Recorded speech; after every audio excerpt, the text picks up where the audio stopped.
প্রথম অধ্যায় একচল বিশিষ্ট দ্বিঘাত সমীকরণের কোষে দেখি 1.5-এর একটি গুরুত্বপূর্ণ অঙ্ক নিয়ে আলোচনা করছি।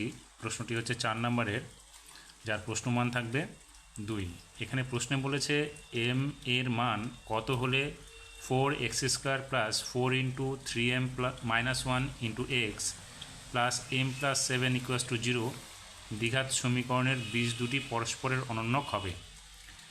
তাহলে সমীকরণটা কি আছে এখানে, 4x² plus 4 into 3m minus 1 into x plus m plus 7 equals to 0।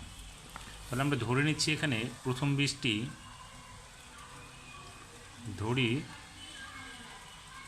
প্রথম বীজ সমান চিহ্ন আলফা। তাহলে দ্বিতীয় বীজটা কী হবে, 1/α যেহেতু বলেছে অনন্যক হবে। তাহলে এবার আমরা বীজদ্বয়ের গুণফল বের করি। তাহলে অতএব বীজদ্বয়ের গুণফল কী হবে, আলফা ইন্টু 1/α ইকুয়াস টু কী হবে 1। এবার আমরা সমীকরণ অনুযায়ী যদি বীজ দুটির গুণফল বের করি তাহলে কী হবে, তাহলে লিখতে পারি প্রশ্নানুসারে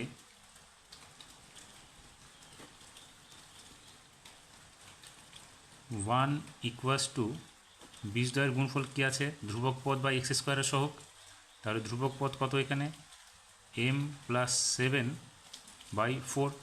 এখানে বীজদ্বয়ের গুণফল যদি এটা হয় আর এখানে আমরা বীজদ্বয়ের গুণফল কত বের করলাম 1, তাহলে আমরা লিখতে পারি 1 ইকুয়াস টু m প্লাস 7/4 বা m প্লাস 7 ইকুয়াস টু 4 বা m ইকুয়াস টু এই প্লাস 7টা দিকে সে -7 হয়ে যাবে, তাহলে 4 - 7 বা m ইকুয়াস টু কী হলো -3। তাহলে এখানে আমাদের বলেছে m এর মান কত হলে, তাহলে আমরা পেয়ে গেলাম m এর মান -3। তাহলে উত্তরটা হবে আমাদের কি, m এর মান -3 হলে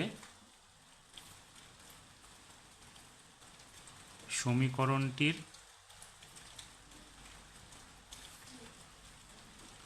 বীজদ্বয় পরস্পরের অনন্যক হবে।